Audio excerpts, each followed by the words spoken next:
A pair of spacewalking astronauts left the safe confines of the International Space Station and installed equipment for a new generation of cargo ships. They left the unmanned station in the hands of controllers in Houston and Moscow during their 4.5-hour spacewalk. Video pictures beamed in from space have become almost commonplace in the 21st century. This is a view of the International Space Station. The pair of astronauts floated outdoors on their third spacewalk in just over a month to carry out relatively mundane housekeeping chores. They had to replace scientific equipment to study galactic space rays and disconnect the electrical cable of a broken TV camera. Their most important task, though, was to install laser reflectors and antennas necessary for a new European cargo ship. The 6 old reflectors were built in the late 1990s and have been in orbit since 2000.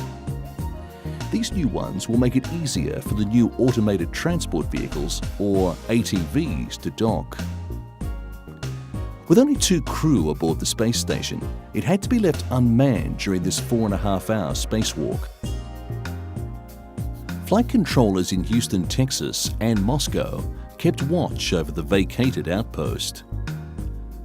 Live video coverage of the astronauts was kept to a minimum to preserve power for critical systems. Midway through the spacewalk, communication was lost when the main US radio link was accidentally turned off by flight controllers. They eventually activated the backup radio line, sending commands through Russian ground stations, then got the main system working again. The space station is billed as the largest and most complex international scientific project in history. It's a state-of-the-art laboratory complex in orbit, more than 4 times the size of Russia's Mir, and with almost 60 times the electrical power for experiments.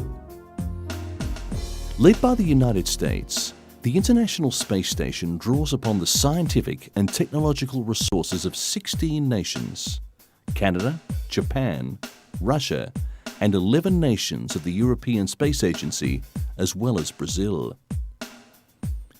It is hoped that research at the station's 6 laboratories will lead to discoveries in medicine, materials, and fundamental science that will benefit people all over the world.